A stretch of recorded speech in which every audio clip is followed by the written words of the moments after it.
It's Kevin Keatsman Uncanceled on 95.7 FM KCMO Talk Radio. Good morning, Kansas City. Welcome to Uncanceled on KCMO Talk Radio, 95.7 FM. I'm Kevin Keatsman in the seat for an hour until the Vince Show comes your way at 11 o'clock. We got a fine broadcast lined up for you today, including other cities around the United States and Canada now complaining about the state of Kansas for the predicament they've put them in with their sports teams.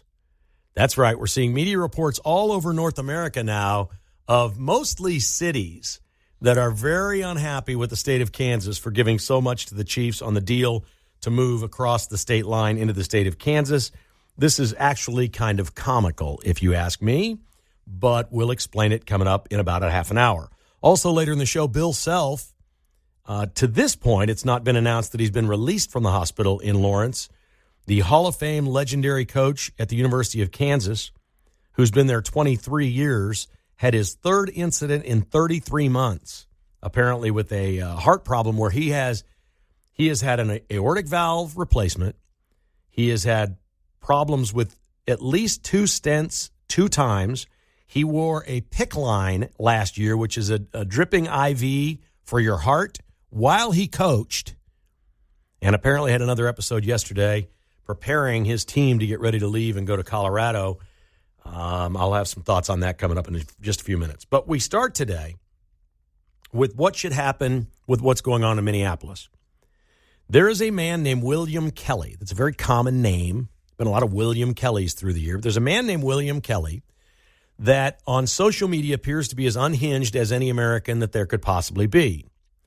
William Kelly was at that church over the weekend with Don Lemon as they went in and hassled all of the churchgoers in Minneapolis.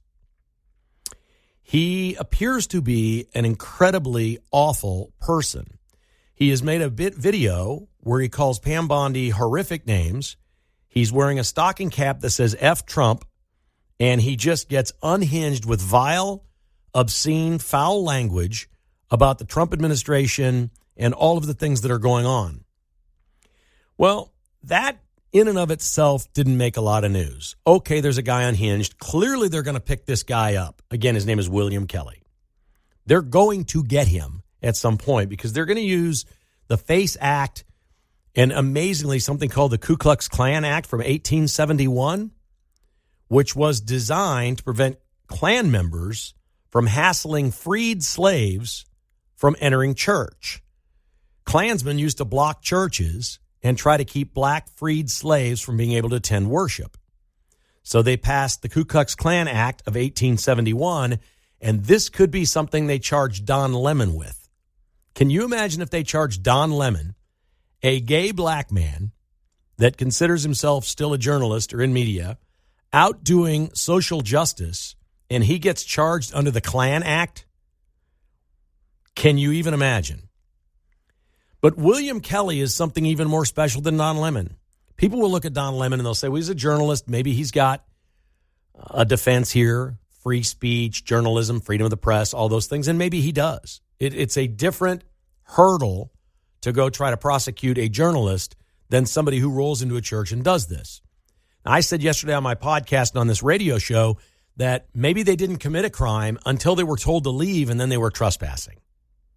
Okay, maybe. Because churches, I think for a lot of churches, especially Christian churches, they're an open place of worship. Everyone is welcome. They sort of consider themselves public. So I said I didn't know the law, but now we know there's the FACE Act and the KKK Act, and they both look like they're rock solid. You can't do this to people worshiping. You cannot interfere with people's rights to worship in this country. So these are real laws, and Harmeet Dillon's at the DOJ, and she's promising swift action that by Sunday, everyone in America that worships will know that they are safe from these people, and they don't have to worry about them coming into the church. So what she's promising is by Sunday, they're going to round these people up and arrest all of them. That's what she's promising. Now, this is Pam Bondi's lifeline at the DOJ. She's kind of on fumes with most conservative and Republican people that she's done nothing. If they can do this swiftly, they need to start with William Kelly. And here's why. William Kelly needs to be the Renee Good. Have you ever noticed how Democrats are great at picking out George Floyd or Michael Brown or Renee Good or anybody that's a victim? They become the face of something, and it gets completely distorted.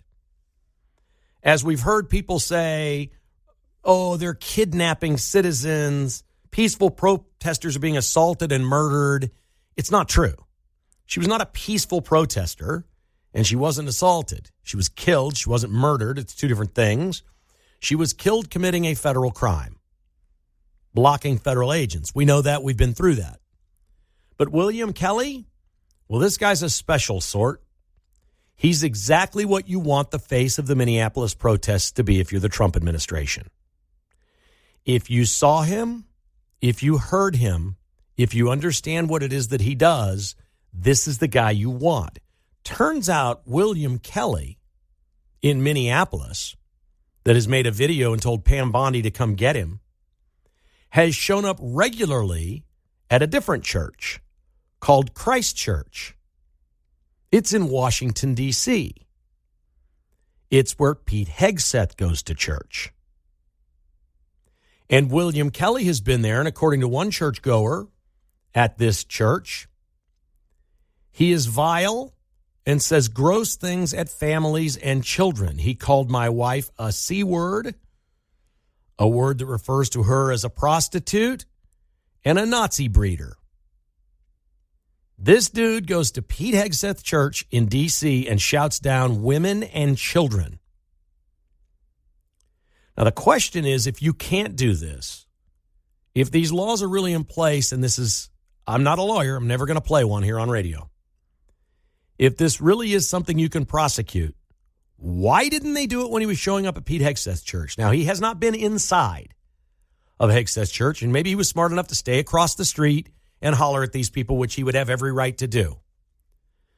But this is the one. This is how you turn the discussion of what's going on in Minnesota. Make him and Don Lemon the faces of what happened. That this is what these people will do. And if Harmeet Dillon is right, and I don't know that she is, she's been wrong before, they all talk big. All the Republicans at the DOJ talk big and then don't do anything. They all talk big, like, oh, we got this law, we got this act, we've got this on our side. We're going to go get them. And by Sunday, everybody in America will know that they're going to church and don't have to worry about this. In other words, we're making an example out of all these people. Well, don't do all these people. Go pick William Kelly up today. If you've got the law on your side and you know provably he was in that church doing this, get this guy. Because when it gets released on social media, all of the things that he's posted, how unhinged he is, how vile, disgusting, and gross he is, how he goes after women and children because guess what? He ain't very tough. I'll tell you that. That's why he goes after women and children. Make him the face of this thing. He's a sad, pathetic, angry, unkept, bearded, kind of disgusting, gross-looking guy with an F. Trump stocking cap on, white guy, who clearly has lost his mind in this world. Go get him. Then work on Don Lemon. It's what the Dems do. They pick one person out, they isolate it, and they go after it.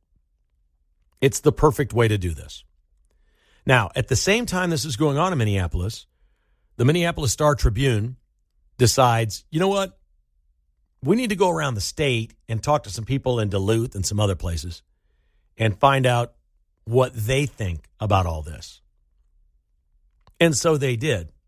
To their credit, they ran the piece. They didn't like the piece. You could tell by reading it they didn't like it. But they did it. What they found when they went around the state and asked people what they thought about the question was, hey, what do you think about ICE being in Minneapolis, 3,000 strong, our police not being involved, and they're going door to door?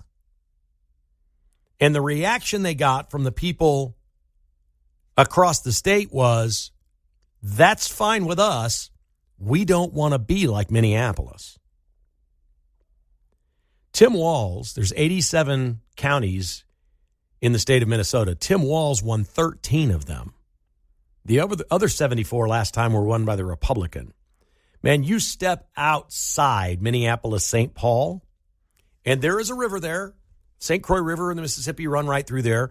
It's not far. If you drive from Minneapolis and go east, within 20 minutes, 25 minutes or so, you're in Stillwater, Minnesota, and across the river is Hudson, Wisconsin. But it's not a big population there. So it's not like Kansas City where the city's split, which actually benefits both states for being Republican. If you moved everybody in Kansas City to one side of the state line or the other, that state would become liberal. It would be Minnesota. You'd have Democrats in charge of everything. If you moved all of the people in Kansas City across one state line or the other, it would completely change the state. Everybody sees that. Everybody knows that. Minnesota is all right there in Minneapolis, St. Paul, and they're in the same state. They are two cities. They're the twin cities. And they're both in the same state. But once you get outside of there, it's like the Minneapolis Star-Tribune did not know this. What are these young cub reporters that don't know where they live? You don't realize that the people outside of the city hate the city. You haven't figured that part out yet? You know all that disdain that city dwellers have? They like to live in high-rise condos, and they want everything downtown, and all those things are fine. The overwhelming majority of those people look down at somebody that lives in Paola. And guess what the people of Paola don't give one flip about? What that person living in downtown Kansas City thinks of them. Because they love it there. They love it in the fresh air and open spaces and places where you carry your gun and it's in your glove box or in your truck and nobody thinks twice about it and nobody messes with you. You don't see a whole lot of criminals from the city going out to these places and committing crimes, do you? Seems like maybe it'd be easier to go to the small towns around Kansas City and rob somebody. I'd advise you don't do that, especially somebody's home. It will not go well for you. It will end poorly. And everybody knows this. And now, the Minneapolis Star-Tribune's just now figuring this out. It's unbelievable, man. Unbelievable. All right, good stuff. Let's go get some of these churchgoers. If there's really laws that protect this from happening, let's get these people this week. It is early. It's only been 48 hours since this happened.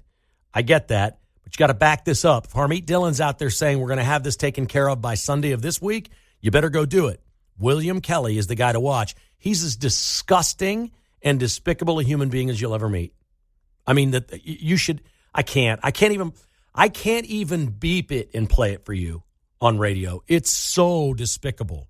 This is a deranged man that goes to churches and goes after churchgoers and calls the women there Nazi breeders. Unbelievable. 913-408-7957. If you'd like to join the conversation, I'd love to have your call. Also, it was not grassroots. These people who were in that church were very organized. There's video of Don Lemon where they're giving out the address, and they're all there. They met in advance. They're going over this thing. Lemon interviews a guy. The guy he interviews is literally running for office in Minneapolis. He's a Democrat operative whose wife is already in some sort of high position with the Democrat Party of Minnesota. These were all insiders doing this. There's nothing grassroots about it. It's all organized. 913-408-7957 Uncanceled is underway. This is KCMO Talk Radio. Welcome back to the show. It's always great to have you with us. We're taking your phone calls at 913-408-7957. If you'd like to join our conversation today, I'd love to have you on. Here is Jeff in Shawnee. Good morning, Jeff. What's going on in your world, buddy? Hey, I'm from Shawnee, but I'm in Arizona, if that makes a difference. Hey, here's my clue on this. I was in water utility business for 20 years. When you get cold and wet, you're done.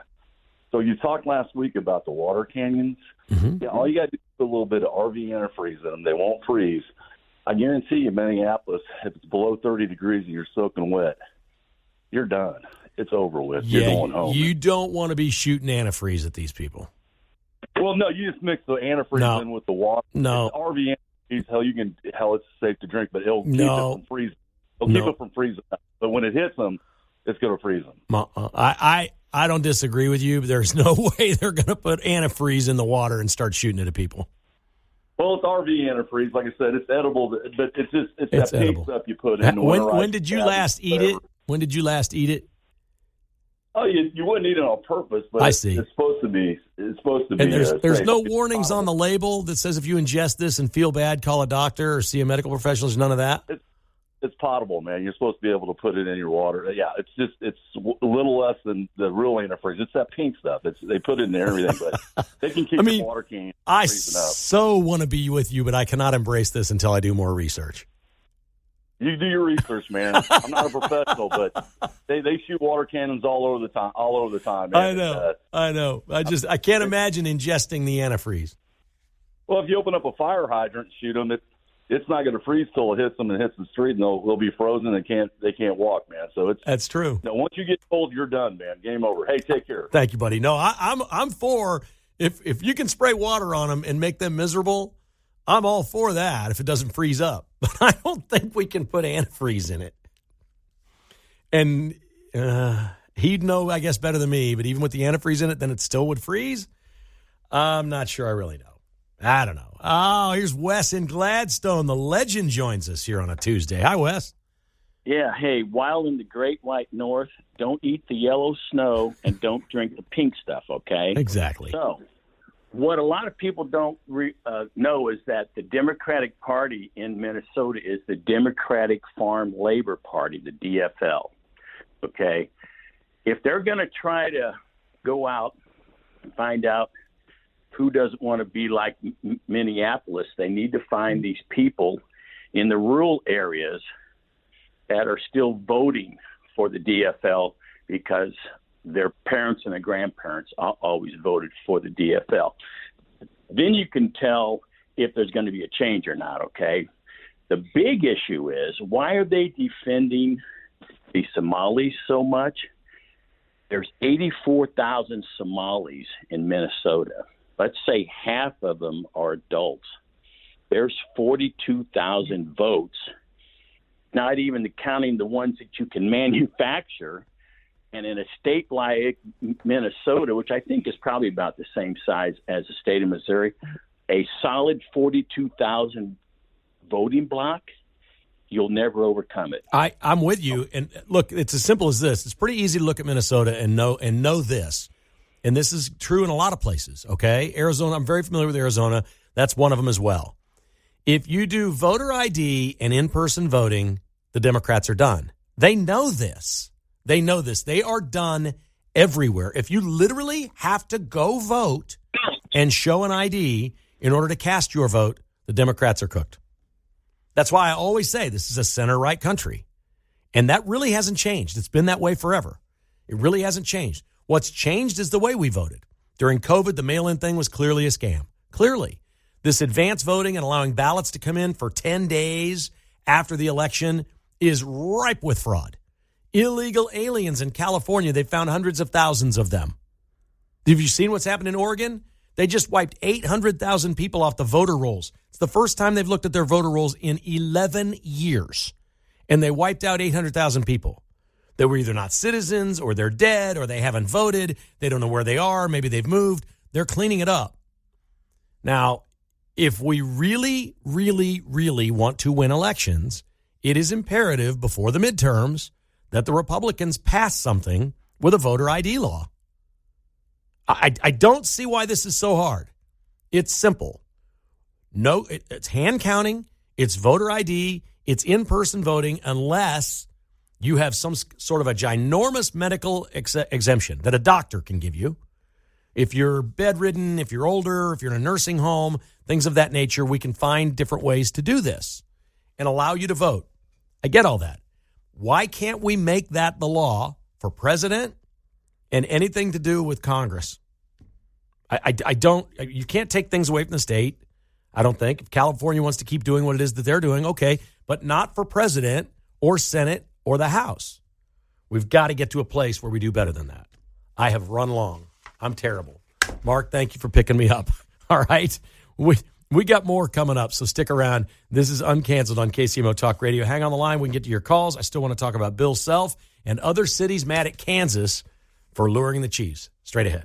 All right, here we go. We'll get back to the phones in just a moment. I found it interesting that other cities are now complaining about the state of Kansas for luring the Chiefs across the state line. There's a story in a Baltimore newspaper. There's another Canadian story out there that other cities are mad that the state of Kansas has paid for 70% of this facility, which is Well, you may have heard it on a radio show or a podcast the last couple of years that this was the greatest offer any team had ever been offered. The Royals have the same offer, ladies and gentlemen. And according to Ty Masterson, it's still good. There are not others in Kansas saying that, but Ty Masterson seems to think the Royals did everything they needed to get their 70%. So the Chiefs got $2.8 billion toward a $4 billion project. And according to this story, that tops the previous best, which was, this is unbelievable, Montreal's Olympic Stadium, Montreal, Canada, in 1976, adjusted dollars for today, what they were given by Canada and Montreal was $1.48 billion. So this is still twice as much, even adjusted to today's dollars, as any sports venue in the United States or Canada has ever received. They broke the bank, which is why I kept saying over and over and over, this is not a contest. Nobody's ever been offered what Kansas is offering. I can't believe to this point the Royals have goofed this up this poorly.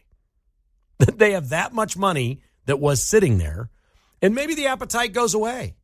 Maybe Kansas at some point just says, you know what, we've lost our appetite for this. Royals, did they screw up? Are they still eligible? Well, according to Ty Masterson, they are, but that doesn't mean it would work out in the end, that Kansas would honor the deal, that they may not like the way it's structured or this or that. There could be problems in Overland Park or Leawood or whatever may be the case. I don't know. All I know is if the Royals blew this, they blew the greatest opportunity in the history of Major League Baseball. No baseball owner has ever had 70% of a stadium paid for by a state.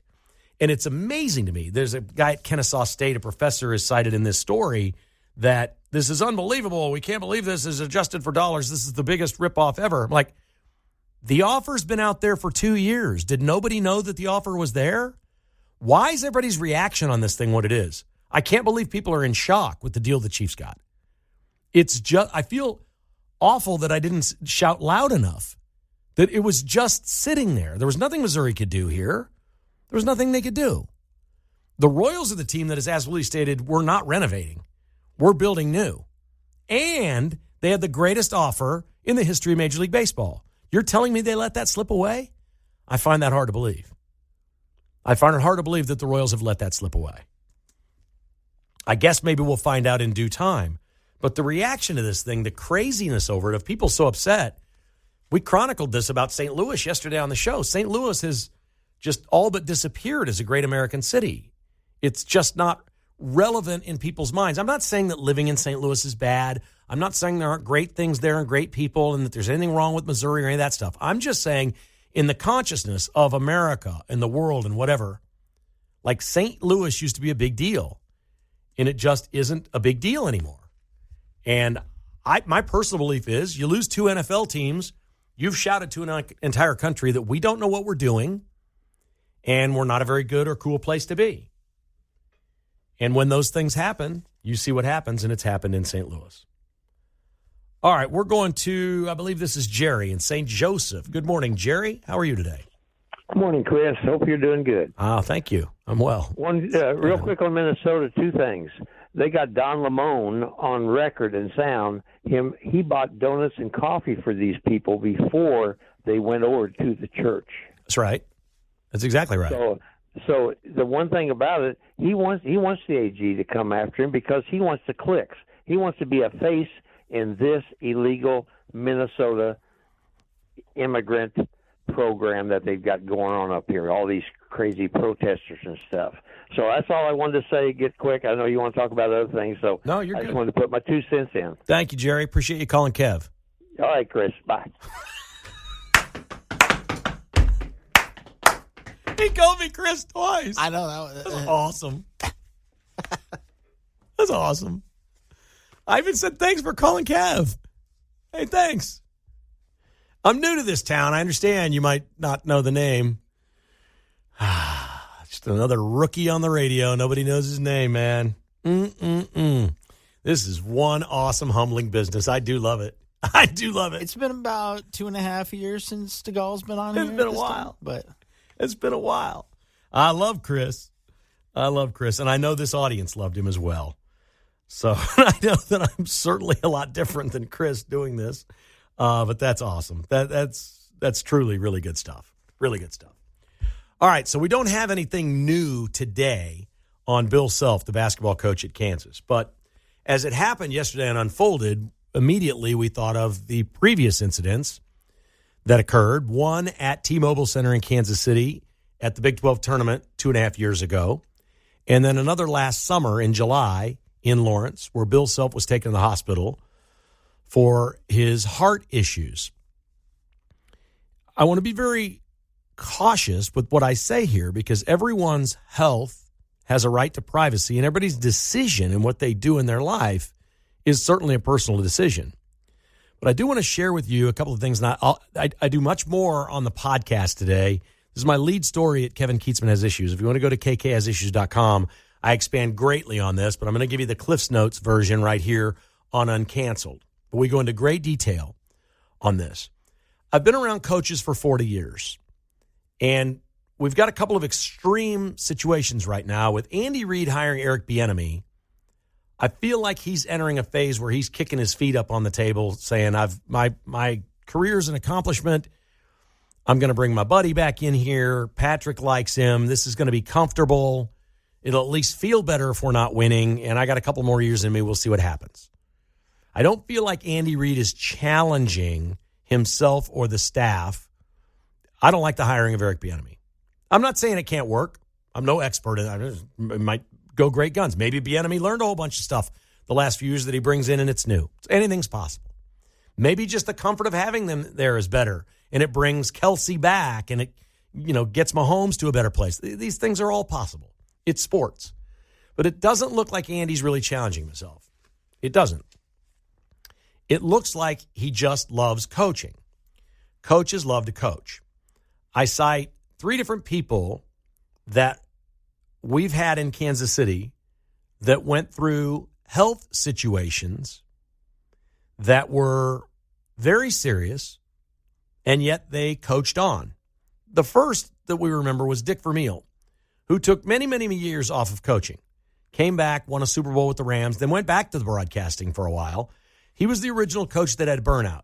It was anxiety, it was stress, it was blood pressure. His doctors told him it wasn't good for him. He was sleep deprived. He wasn't eating right. Nothing was going good in Dick Vermeil's world except he was winning football games.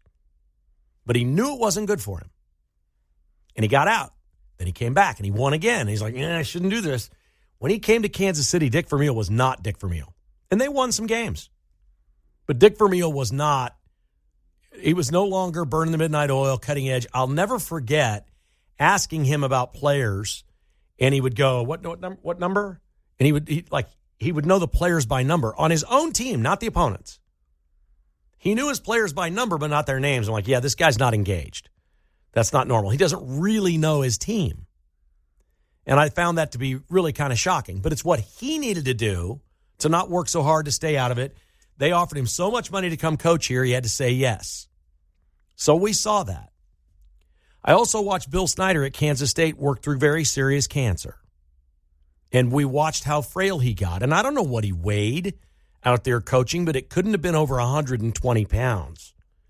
And he didn't look good, but he loved coaching. And that's all he wanted to do was coach. When they said, we don't think you're a very good coach anymore, he took 3 years off. And then he said, yeah, well, guess what? I'm going to go coach somewhere else if I can't coach here. And they said, don't do that. We'll bring you back. And they brought him back. And he coached some more, and he won another Big 12 title, and he's a legend.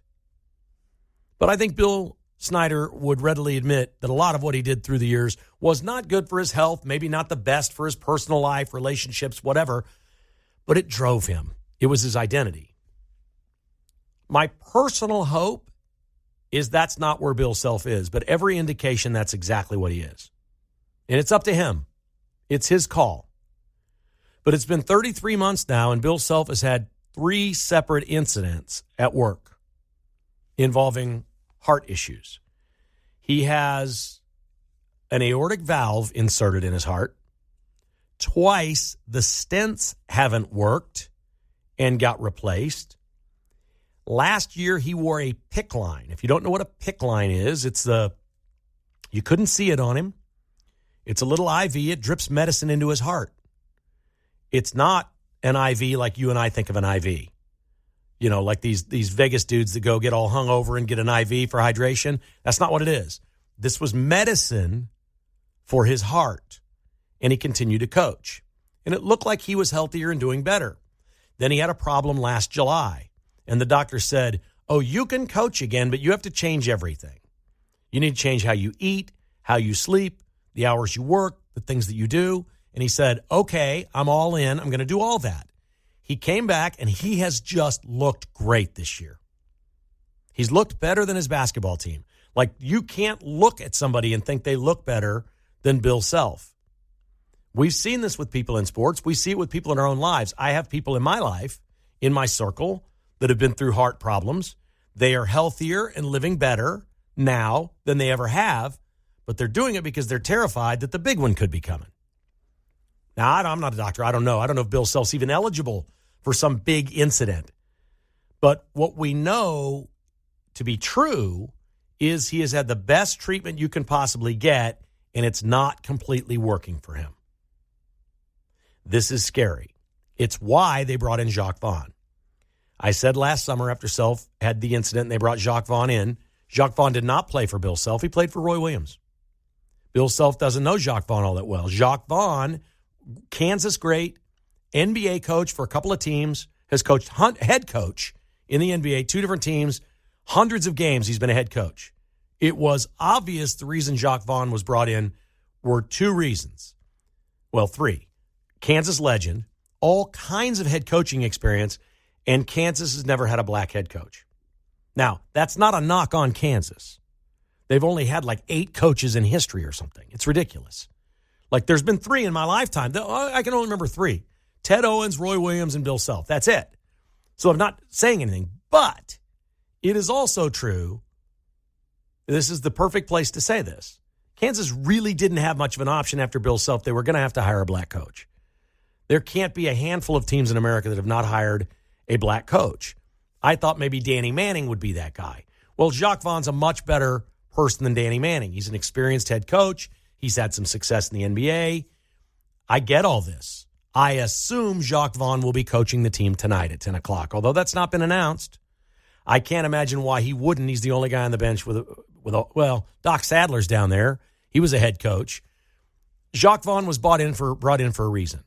They knew this was a possibility. When Kansas puts out a release and say out of abundance of caution, Bill Self was taken to the hospital for an IV, it makes it sound like he got dehydrated and we're just checking him out. There's no way that's the story here. The story's bigger than that. And everybody knows it. And we simply hope the best for Bill Self, whatever that is. If that's continuing to coach and every year or every 10 or 12 months he has an episode and has to go to the hospital and he just wants to keep coaching with PICC lines and stents and artificial valves, and that's his life and that's what he wants to do, and that's the way he wants. It's his life. It's his life. But my goodness, the 3rd time you've been rushed to the hospital, and it is abundantly clear that the next head coach of the Kansas Jayhawks is Jacques Vaughn. He would never have come here unless that was at least a handshake deal. If and when coach hangs it up, you're the guy. No search, no anything. They just name him. And I suspect he will coach tonight.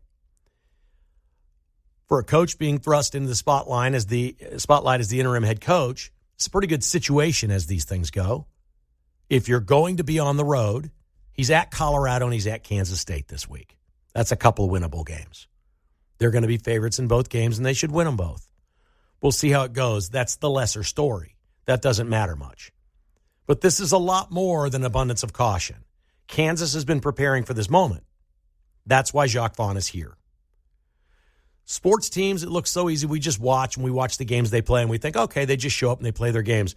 These are massive businesses that leave no stone unturned.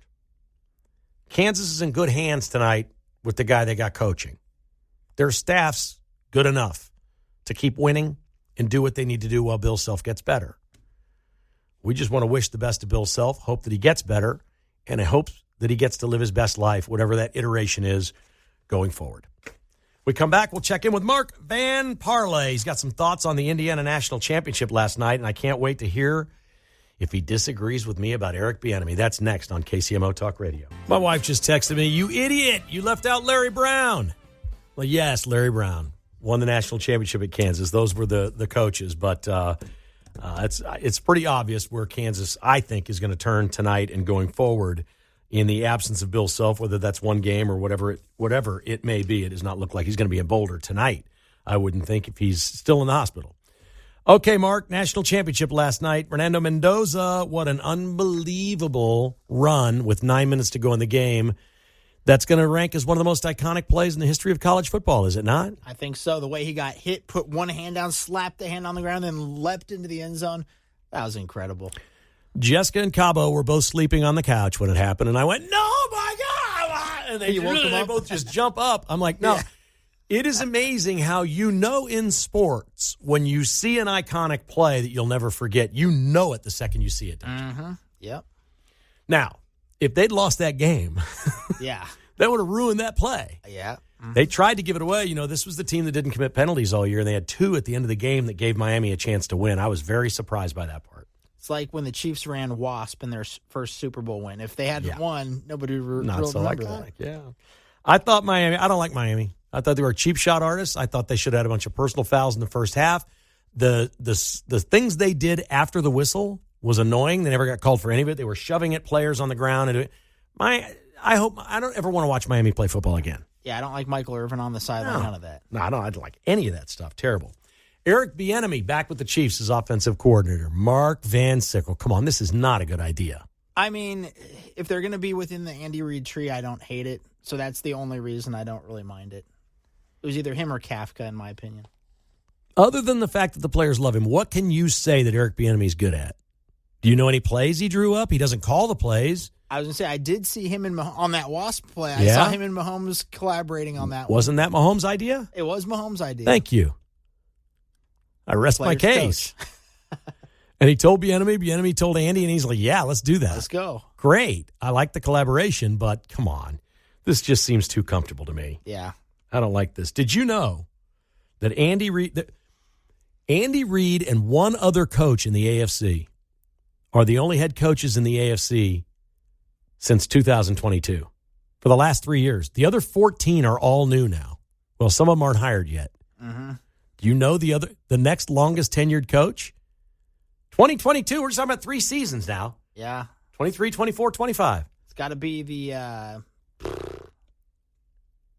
now I'm blanking on it. He was in a Super Bowl. Oh, yeah. The Zach Bengals. Taylor. Yeah, Bengals. Zach Taylor, the Bengals. I had the hardest time last night trying to figure that out. Mm-hmm. That's just one of those incredible stats. When you hear something like that, you just can't believe it. You can't believe it. So 14 of the 16 head coaching jobs in the AFC have turned over since the 22 season. That's crazy. That is crazy. As McDermott is out at Buffalo, and John Harbaugh is kicking himself for taking the Giants job. Would have been good in Buffalo. And the guy from Cleveland, Stefanski, he took the Atlanta job, right? Yeah, yep. Kicking himself. Could have been the Buffalo coach. Matt Nagy to Buffalo? Oh, my God. Oh, boy. That's going to do it for this episode of Uncanceled. Thanks for listening to KCMO Talk Radio. Everybody says, why don't you do another hour? Well, just go to kkasissues.com. We got a whole other hour right there.